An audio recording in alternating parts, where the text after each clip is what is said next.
Welcome to Magnify Your Message. Inspiration magnified.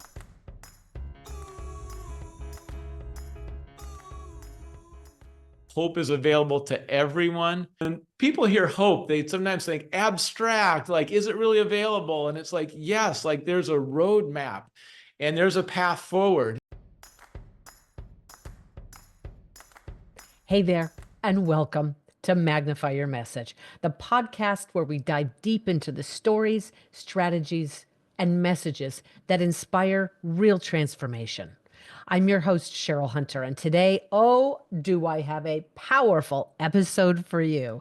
Today, my guest is someone who truly embodies resilience, purpose, and unwavering hope.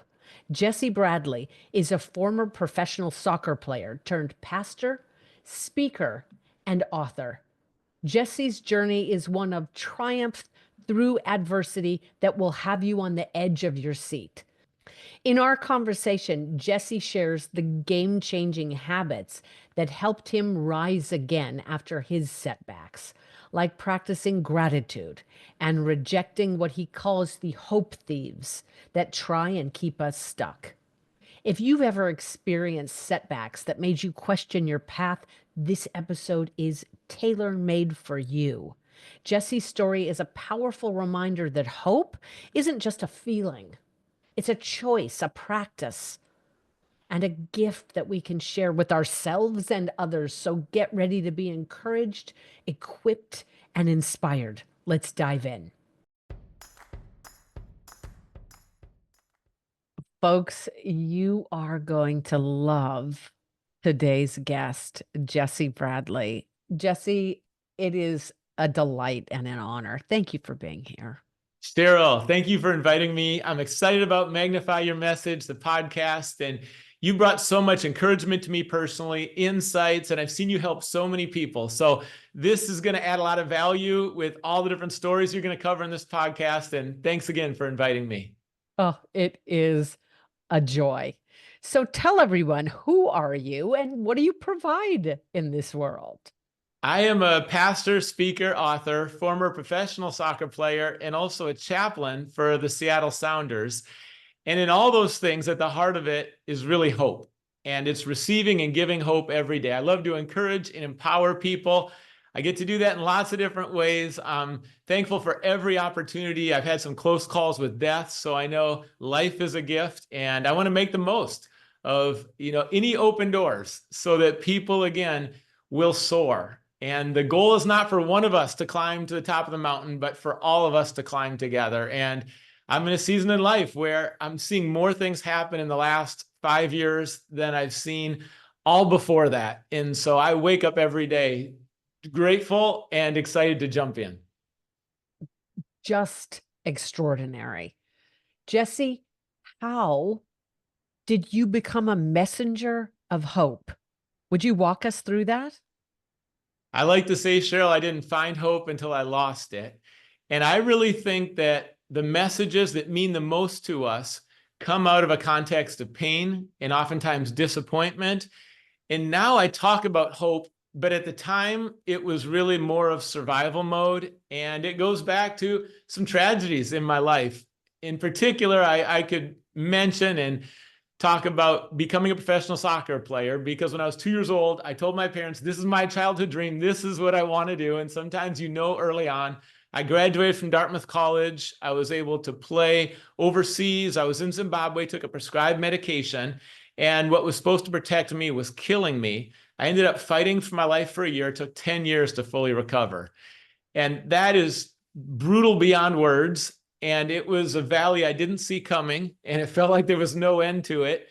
There were so many physical symptoms. There was a lot of complications with my heart, tachycardia, racing heartbeat, skip beats, heart murmur, pain in the left side of my chest day and night. Like I'd fall asleep just in pain where my heart is. And the cardiologist, the doctors really couldn't do anything because the medication was blocking and obstructing the inhibitors. I couldn't regulate the rhythm of my heartbeat. And a lot of complications there. I could talk about, my vision and not able to regulate my body temperature. There were also panic attacks, waves of depression. it was one like bad drug toxicity experience, and there was no quick solution for it. So out of that experience, that's where hope began to change my life. And I like to say now that hope is available to everyone. Hope is relational. Hope is habitual. You can cultivate habits. And there were a lot of shifts that needed to happen in my life, and I don't think they would have happened if everything was going smoothly. And because I experienced those depths, I love to walk people through the practical steps of transformation. When people hear hope, they sometimes think abstract, like, is it really available? And it's like, yes, like there's a roadmap and there's a path forward. And that's what I love to dive into. So that's one part of my life, but that's really where a lot of the message came from. Oh, I'd love to dive into this with you.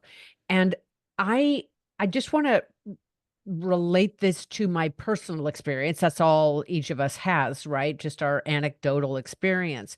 But after the kidnapping, when I felt at my darkest point and I thought, oh, God, why are you punishing me? Am I such a bad person? What did I do that was so bad? I felt that there was no hope there. And to get from hopeless to that exalted state, or what appears like an exalted state that you speak of today, it was such a leap. It would have been such a 180-degree tangential shift. I don't know that I could have gone there. Were there incremental steps that you took on the way from hopeless to hope-filled? Yes, I think it's incremental and monumental. There were some foundational pieces.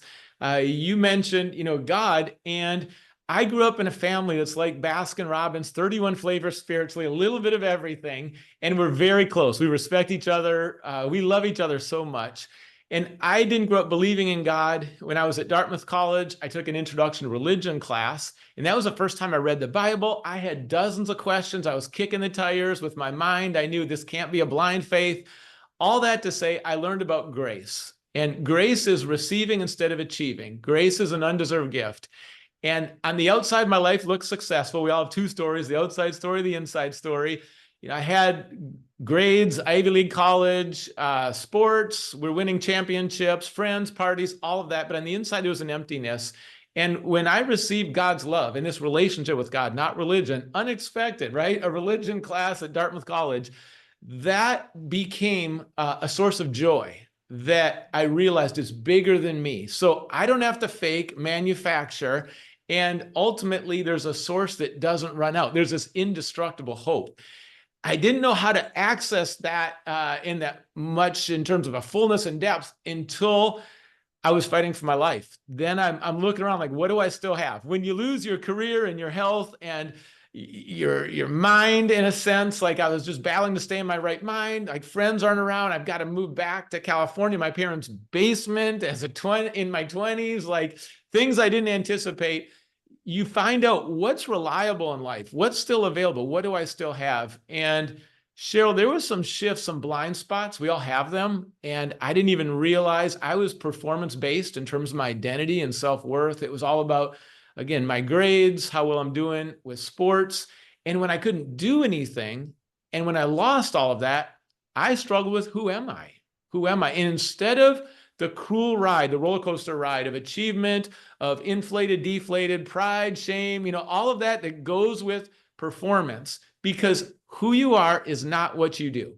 There's a difference. And I didn't have them separated. And when I broke free from that, and now I have security and I'm loved, and it's not based on me doing anything, like how well I do it, how long I've done it. Now I'm free. And I started to practice gratitude every day, a gritty gratitude, I call it, 10 things every day. And I would just start writing them down because it felt like I lost everything. And I didn't know how to grieve. I didn't know how to let people in. In my family, you kind of white knuckle, you're tough, you persevere. And I remember letting a guy, Jeff Johnson, who continues to be a good friend today, I would share my burdens, cry.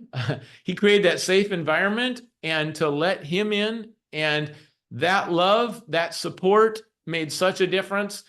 I had to change some of my coping mechanisms, and I couldn't just do better in school or do better on the job or try harder. That wasn't going to work. And sometimes there are approaches that take you pretty far in life, but then there's a ceiling and they can't take you any further. And I realized some of these shifts, like my identity in gratitude, prayer, my relationship with God, giving burdens to God in prayer, like that was new to me. And new feels risky, but we've got to take relationship risks. We've got to take some of these risks. And as I started to go down that path, now it becomes more familiar. Now I just call them hope habits. At the time I was grasping and it was like, how do I make it through this for another day? But now I look back and I was charting my walking, my physical walking. I'd make a chart because it felt like I didn't improve. If you've had a chronic condition, you think, when is it going to change? When's the progress? But I could look back on that chart and say, I can now walk 5 more minutes than I could 6 months ago. And my heart rate doesn't spike as quickly. I'm heading in the right direction. And that would be encouragement that I needed. So a lot of new habits, new perspective, kind of new mindset, new depth with faith, and letting people in and receiving and giving hope. That's kind of a genesis for me of where this began. And I really didn't think, I mean, magnify your message. I didn't really think about sharing this message with other people till many years later. At the time, I was just trying to figure out, so much is stolen. It felt like so much is gone. How do I move forward in life? And overcoming the lie that life will never be better. There's no hope. Now I'm going to be living in discouragement, despair. I'm kind of be feeling defeated the rest of my life. You know, now that soccer's gone, there's probably no career I'll enjoy. Like all those lies just all the time. It was like I had to reject the lies of hopelessness. And really, it's a renewing of the mind. Wow, those lies of hopelessness. What an empowering way to see that. Because those lies of hopelessness steal our joy, our presence, our ability to be connected to ourselves, to everything. It's, you know, those now I'm hearing your terminology, your interpretation of it, those lies of hopelessness that I told myself that had me keep silent forever. One, like I'd said earlier, God, you must hate me. You're punishing me. Just a lie. I made up that I was dirty and ruined and damaged. And I can see how you saying that this is, I'm now doomed to this life of despair. I'll never play soccer again. Therefore, my life is over. And once you put those lies aside, it seems as though, Jesse, what you're saying is you were able to discern the real truth. How did that happen? Cheryl, I hope you continue to share your story throughout this podcast, because that's one thing when I heard what you've been through and what you've overcome and how, that is so inspiring. And I think there's a lot of people who have been mistreated like you. And I love all the work that you've done. And so I love out of your healing story, so many others are experiencing healing and empowered and overcoming. And for me, going through this, you know, I didn't experiment with drugs. That wasn't my thing. But now I've got this medicated prescription that's just completely messed up my life. And there was a temptation to get bitter at the doctors who didn't warn me. And they actually wanted to keep having me take it a month after I returned to the States. It would have killed me. And I literally prayed, and I knew that like this was the cause. We paid out of pocket to go to Stanford, and this was the cause. I knew it, even though there's 10 possible causes. We had my blood sent to Center for Disease Control.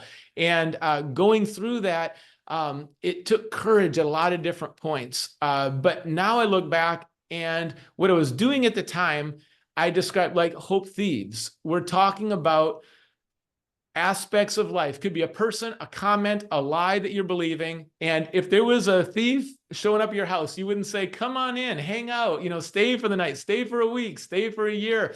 What food can I make you? Here's my credit card, buy whatever you want. Like, no, you would say, not in my house. And I was a goalkeeper, paid to keep the ball out of the back of the net. And when I couldn't continue at that career, it really became goalkeeper mode in terms of between my ears and the battle of the mind. That what is The first thought that comes in, recognize it. Here's my encouragement. Now I say the power of the second thought, but the first thought that comes in, recognize it. Think about what you're thinking about, because not every first thought is good or accurate or true or beneficial. If it's not, then reject it and say, no, not in my house. You don't have to believe, harbor, or entertain that thought. It's not going to bear fruit. And then you intentionally replace it with a different thought. And for me, I turned to a few Bible verses that stood out. You know, God is my refuge, strength, and ever-present help in trouble. God is love. And I would say those instead of that path of hopelessness, so I wouldn't end up in a ditch. And that habit right there, the renewing of the mind, became something that now is natural. Now I do it all the time, but I had to learn that habit. And when you win the battle between your ears, it affects everything that you say and do in the relationships. And I really think we're not teachable sometimes until we're really humbled. And there's almost this crushing that happens. I'm not saying the people that crush us, that's okay or that's right. It's not good. There's a lot of tragedies. And talking about God, God is not for these tragedies. Like when Cain kills Abel, God doesn't like that. So we can't necessarily blame God, but people do things to people, and sometimes it's unintentional, like my prescription. But having said that, what do you do in those moments? And what I realized, Cheryl, is that no one can take away the most important things in my life. No one can take away hope. No one can take away my attitude. No one can choose for me my decisions with relationships and being close to people. No one can take away, that love that I experience, a relationship with God, or no one can take away my ability to serve people and help people. Like no one can take those things away. And ultimately, if your identity is in something you can lose, it's too fragile, it's misplaced. But instead, when your identity, it's like an anchor for the soul, is solid, then you have a security, and now you have this foundation. And out of that foundation, I think the fire grows and the passion grows. So those are just some glimpses in terms of, I was in survival mode, but now they become habits that are just part of my life every day. And that's why I say hope is habitual, because you cultivate habits that increase hope or decrease hope. And it really means a firm no, and setting boundaries and rejecting what is not good in your life so you protect that space. And any past failure, any past struggles, they don't define you. And ultimately, my sickness doesn't define me. There's a greater story that's happening. There's a redemption. And I'm grateful, so grateful. Don't take any of the blessings for granted. I've just stayed in that gratitude because, I could have easily not been here today, but I am. So, yeah.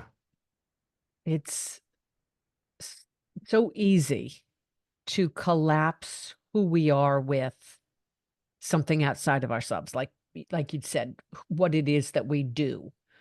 And it's so common to allow those hope thieves into our homes, into our lives, and believe the lies.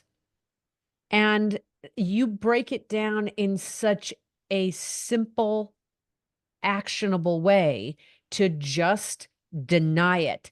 No to that first thought. No to the thieves of joy and hope. No to all that lies to us about who we are, and simply replace it with habits that build the hope. It's remarkable.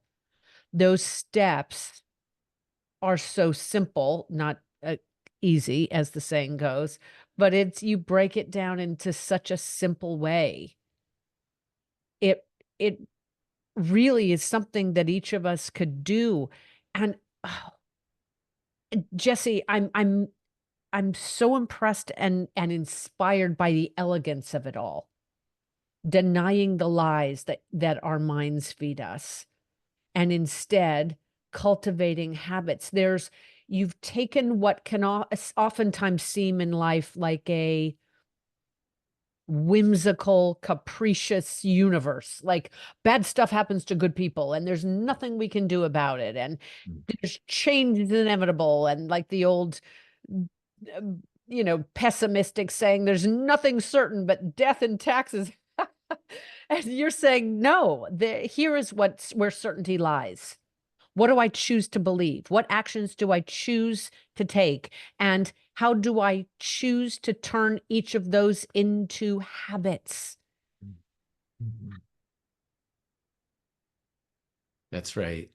And simple images help me. Like if you picture two jars, if you name one jar the hope thieves, and then you name the other jar, choosing hope. What are you doing during the day to fill the hope jar? Because hope increases. And then what do you need to take out of the other jar? It's like we're spending 8 hours a day on our devices and phones. Like if I'm just scrolling all the time and it's just random and there's like a vortex and hours have gone by, it's like, is that hopeful? Is that best? And then there's other things like if I listen to someone well, then like hope grows with that, right? So during the day, we're always making these choices. If you think of those two jars, that can be a perspective piece. I love some of the images that are in the Bible, and Isaiah's a prophet, and he's talking about soaring like an eagle. He says, those who hope in the Lord will renew their strength. They will soar on wings like eagles. And eagles teach us so much. I mean, eagles don't soar by just flapping harder and trying harder, right? There's this wind, this fresh wind, and they learn how to harness that power. Eagles are attacked by crows. And what do? When they're attacked and they're pecking, they're stealing their food, they ascend.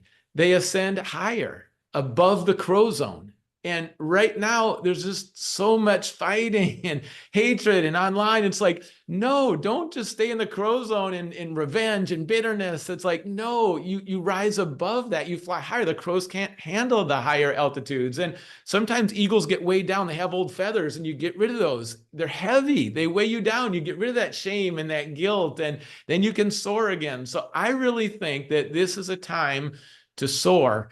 And when I think about hope, I feel like the hope of Jesus is infinite, and that's what changed my life. And so I love to talk about that, but I also want to be respectful to different contexts, parameters. I want to listen well, and we're all on a journey together. We're all growing together. I don't have all the answers, but I like to talk about the deeper things of faith. I like to talk about the deeper feelings. I like to talk about the deeper experiences in life, because so often we settle for, we drive into our house, the garage door closes, we don't really know our neighbors, or we keep it polite and shallow, or we think if someone has different political views or religious views, we just shut them down, cancel them. It's like, no, we need to come together and have some rich conversations, love each other, and have a love that's beyond, some differences. And I like to go to those places. That's where I found the life that's truly life, is by entering into those places. And once you kind of go deeper, why would you want to settle for less? So I really think there's no microwave solutions right now. I know in America, what's the pill I can take? What's the quick thing I can do to fix? And it's like, no, it's about going deeper and abiding and learning how to receive hope and give hope. And then once you start to live that way, it's exciting. So you look around in the morning, it's just like, well, who can I bless? Right? Who can I buy a meal? Who can I serve? Like, how can I encourage someone? And that's what you're all about. That's why people enjoy what you're doing. Cheryl, I've seen you give advice to different people in different contexts, and it's like everyone who's listening benefits. You talk to one person in one situation, but there's just so many things that are applicable. And I know for me in that journey, it was about 5 years ago where I saw statistically, the American Psychological Association says we've never been more stressed out than we are now. I saw the Census Bureau, and it's like half of Americans feel hopeless. And you look at suicide rates right now and what's happening in mental health, and it's like, we need hope. We need hope. And it was really like a journey for me 5 years ago. And that's where I started rethinking about my story. That's when we started doing things here in Seattle. We started a drive-through prayer because people were so isolated, and they would just drive in the neighborhood in the parking lot. And now we do that twice a week.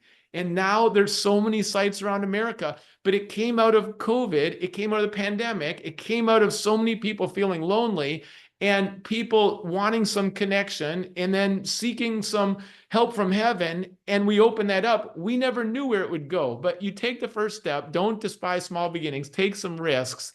And even some of the things that you've taught me have been so helpful in terms of major media and how to go down that road, because I just saw 5 years ago, like there's such an opportunity there. And I had been, a pastor mainly in Christian circles. And I just thought, how do I connect with a wider audience, and what's that going to look like? So I'm just encouraging anyone who's listening and watching today that don't settle for a ceiling that's low, or just being stuck in a rut, or those thoughts of just, well, there's just despair, it's bleak. No, the light shines in the darkest situations, and purpose and passion can be forged from that pain. And you're going to come alive when you receive healing. And then also you can be part of that healing experience for other people. And like I say, when I thought about some of those opportunities, it wasn't business. I don't run a business. It wasn't money. I've got no profit on anything. I mean, the books, the money is just given away. So it wasn't money. It wasn't fame. Like none of that. It just wanted to meet people who were going through my experience and come alongside of them and share, learn from them, and just do this together, because I think it's time to access a fresh hope where a lot of things feel stale and frustrating and just feels like we're going in circles. And I think the best is yet to come. Amen to that. One of the most fundamental desires, I think, of any human being is to contribute and make the path easier for those around us. And you said something so beautiful a moment ago. Don't despise small beginnings. And I think sometimes we can get discouraged or despise the smallness of our attempt to help those around us. You know, looking at social media and seeing others with millions of followers. And when we've got some way that we want to help others, and, you know, all of 6 people are going, yay, like, thumbs up. But we know the message is made for more. And to hear what you say with the reach that you have now of don't despise small beginnings, I think it grants space for us to just start and not be perfect. You said something else, Jessie, that was so moving, that we were not truly teachable oftentimes until we're humbled. And I think in this era of polished perfection on social media, it's easy to think, well, I can't compete because I'm not perfect, and because I don't have the following or what have you. So therefore, let me not start. And then that gift that we've got there in our soul, that will only be fulfilled by giving it away, however that is, to loved ones immediately around us or those across the world. There's no judgment. It's just that ability to express the gift we've been given and share it. You've granted such permission and space for us to do that, starting right now where we are with what we have. Thank you for that. Yes. We're all lifelong learners. So none of us have arrived. We all have so far to go, not in despair. I say God loves us exactly as we are now, but he also loves us enough to help us move forward in taking risks. Like you're starting this podcast. There's continual steps forward in relationship risks, courageous conversations. All of us have a story, and everyone's story is significant. I find that a lot of people belittle their own story. I'm like, no, that's an incredible story. And for me, it was a journey. It started with a conviction. That's where a lot begins for me. There's a conviction that there's something more. There's something greater. There's a purpose. There's a calling. Like I need to. And for me, it was a journey of learning how to tell my story. I knew that God did something in my life, but I didn't know how to communicate that. So I started with some podcasts, and not Christian podcasts. There was one called 10,000 No's. Matthew Del Negro is an actor on The Sopranos, and he invited me to come and just share my story. And as I did that, I thought, well, this is a step out of my comfort zone. Listen, you're not going to soar in the nest. You've got to leave the nest. And I took a risk there, and the feedback was so positive. And I just thought, wow, here's, let's say 20,000 people that trust Matthew, know Matthew. And now in this 1 hour, we just had a conversation like we're hanging out at Starbucks, and I shared my story, and it was a learning point for me. It was a start. From that, I think it was about 100 podcasts, and I just kept saying yes. And as time went on, I started to grow in the ability to connect with people. And I think my passion is adding value, and then what really makes a difference. And I'm still learning today, but Cheryl, I'm just highlighting a couple things, because what's happened far beyond exceeded anything I anticipated. And it's included, Good Morning America appearances, which on the one hand, you say, wow, Good Morning America. But I'm telling you, it happened first in the basement of our church. And we were trying to connect things, and we couldn't get the audio. We were about to go live, and I'm thinking, this is a mess. And then just seconds before, it's like, it's clear, we can talk.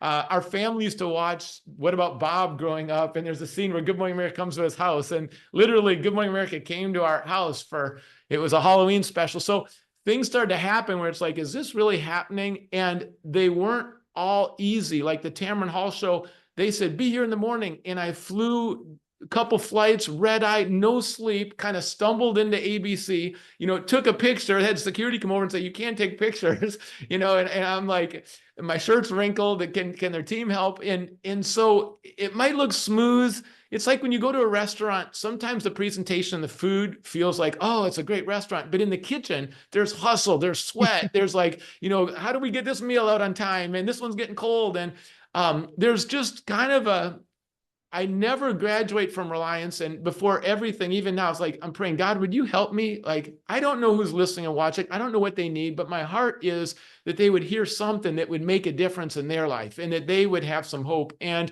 these different experiences now, these media, NBC or Fox, or, it's just like there's relationship, and we're doing life together, and there's friendship, and it's just, there's a new cycle, and they need stories, and there's trust, and there's opportunities. And so I think for anybody, when you start to realize what is your core message, and then you're authentic, and it's part of your story, and it's your passion, and it's going to get tested, and it's going to be difficult. It's going to be bigger than you, but there's going to be joy. And you start to step into that, you kind of spread your wings, going back to soaring, and you realize there's more in you than you thought. And the impact now for such a time as this, I mean, the last 10 years between obviously social media, YouTube, internet, major media, like we've never had the opportunity to connect with each other, to encourage each other. And I know there's a lot of dark stuff that's out there, but we've got to step in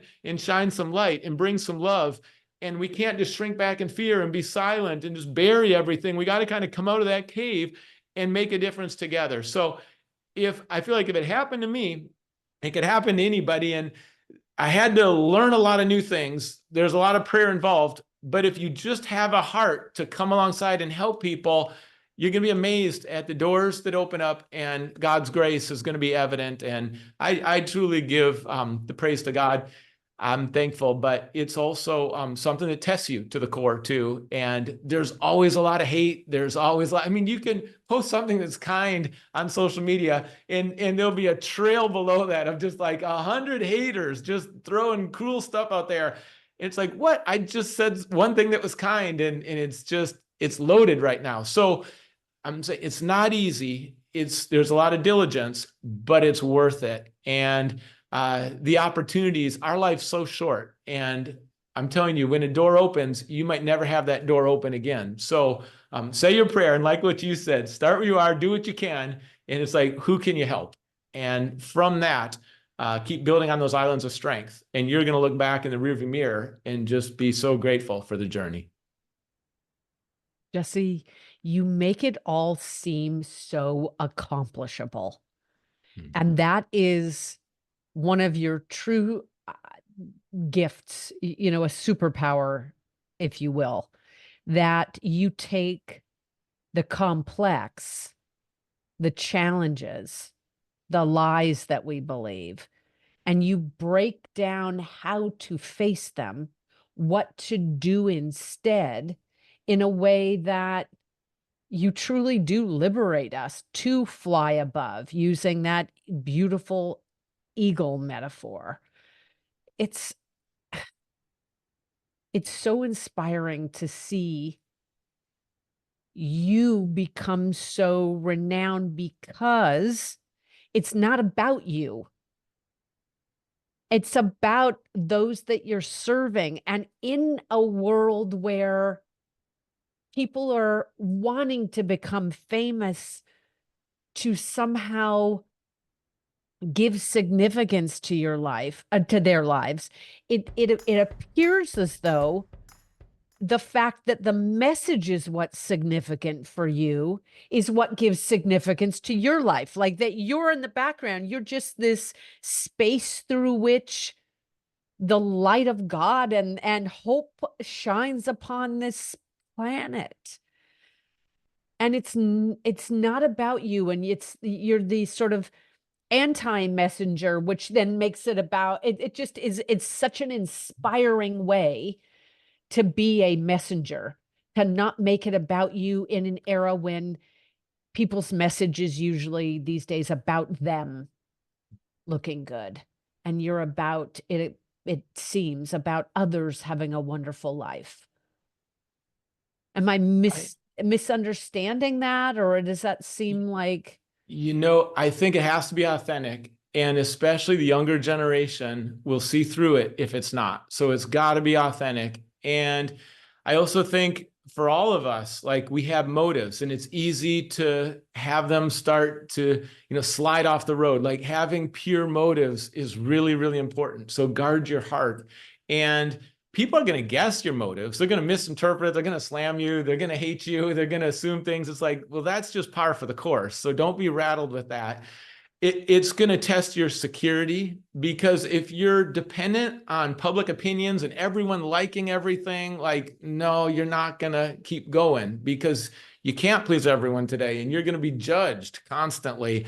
But if you know it's worth it, and you know it's changed your life, and then you see other lives being changed, it's like that birthday candle. I like to say that if you blow it, those trick candles sometimes with kids where parents will put one in and they'll blow it out, but then it Yes. comes back, and they'll blow it out and it comes back, and they'll blow it out. That's what it's like. And it's really powerful. I'd also say find some great teams. Find a team of people who love you and know you. I say God fully knows you and fully loves you. Well, you need some people around you also that know you and love you and that you can trust. And you need some people around with you that share the purpose and passion that you have. And I think of Joel Miller. I think of Michelle Latch. And I think of, just different people on the team that we've journeyed. We've kind of been pioneers. We've blazed some different trails. We've done things that aren't typical. We've tackled some, myth busting. We've just done different things that aren't the usual. And to do that, you need a team of people working together, and they sharpen each other. They tell you, they're honest with you. They say, oh, that's a bad idea. I don't think that's going to work. Have you thought about that? And you figure it out together. And so you're not going to do it alone. We need a lot more of we and less of me. And those choices that you make around friendships and around your teammates, they are massive, because if you have the right people around, it'll be 100-fold blessings. And if you don't have the right team, it's like you're just going to keep tripping and tripping and tripping, and you're just wondering, like, what is going on? So it is a journey together, and there's a lot of people who are behind the scenes. Like, I jump in front of a camera and I talk, but there's always the people here who are setting up the camera itself and are making sure the tech connection's good, and just all that work. And so all that to say, find some people that you enjoy doing life with and that you ascend together, and then doing it in a way where it's kind, and you just celebrate together. And yes, you work hard, but it's worth it. And I tell the team, I just look forward to heaven, because in conversations like this, I don't get to see everyone who's listening, but I feel like we're going to be connected. We're going to see what happened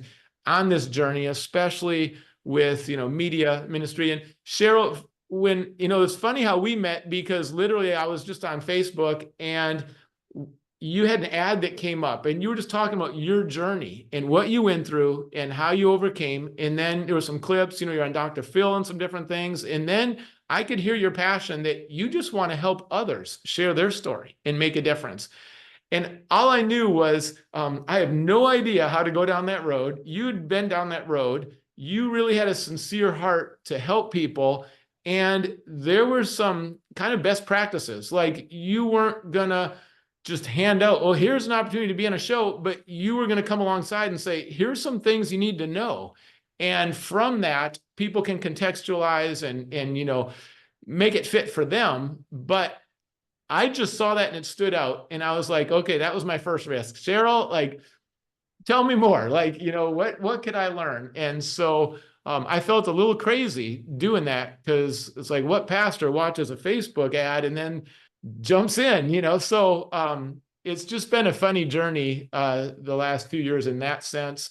But when I think about the opportunities that everyone has, I'm convinced that this is a time we need to step up, be courageous, find your voice, bring that love. And for me, it just comes back to Jesus, because his love is like none other. And because I taste and see that he's good and there's living water that satisfies the soul, that's how I'm motivated every day to keep going, no matter what the trials are. And I say it's an indestructible hope, and it comes from that resurrection. So from faith, there's a lot of practical things. And I'm aware that, when I'm on NBC, there's a little less of that faith. If I'm on Fox, there's more of that faith. So I want to be respectful, want it to fit the context. And yet, a lot of times it just starts with hope, because people don't know what can they do? They don't teach you in school. And sometimes your parents don't teach you. And it's like, what about hope? What is it? What isn't it? And then what are some habits? What about my mind? And just those things, people haven't walked through that. So a lot of times I'm sharing Bible, but I'm not quoting a verse in a chapter. I'm just sharing it. And people are like, oh, that's really helpful. And I'm thinking to myself, well, that's Bible. People wouldn't necessarily go to the Bible, but I'm just sharing that truth that I've learned. And I didn't grow up reading the Bible, but I like to bring it into practical ways. So that's some of the ways my faith, I guess, is integrated. But I just want to see people living with the hope that's available. And it's a strong hope. It's greater than our challenges. And it's just wonderful to receive that hope and walk in that. And that's what I know everyone can truly have. Jesse, thank you for the gift of your message. How can people learn more about you and the work that you do? The resources are available on a website we just made called Just Choose Hope, justchoosehope.org. There's 28 days of hope, and talking about habits, talking about rhythms. Go through, everything's free on the website. There's videos, there's daily thoughts. A lot of families are doing that together right now, and that's all a new website. My latest book, The Power of the Second Thought, if you want to check that out. The podcast is called The Bonfire. And the bonfire is a place where we gather. It's about stories. And also, God is love, God is light, God is a consuming fire. So it's about having more of God in our lives. And that's a podcast too. I'm a pastor in Seattle. I don't know, there's a bunch of things going on, but whatever you feel like is going to be most helpful. But if you go to justchoosehope.org, there's a form there. And if you want to share your story with me, you've got questions, I guess from that form, we can take it any direction. I will make sure that all those links are in the liner notes of the episode. I'm a huge fan. Thank you, Cheryl, for your kindness. We're going to walk in the light together, and the light overpowers the darkness. So that's how we're going to go. Amen. Thank you, Jesse. And that brings us to the end of today's episode of the Magnify Your Message podcast. A huge thank you to Jesse Bradley for sharing his incredible journey and powerful insights with us.